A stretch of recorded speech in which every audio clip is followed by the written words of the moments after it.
আপনি কি ছোট জায়গায় সুন্দর ও কার্যকরী বাড়ির ডিজাইন খুঁজছেন? তাহলে এই ভিডিওটি আপনার জন্য।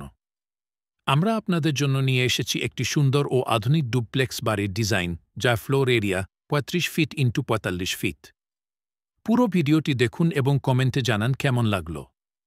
আপনার বাড়ির ডিজাইনের জন্য আমাদের সাথে যোগাযোগ করতে পারেন।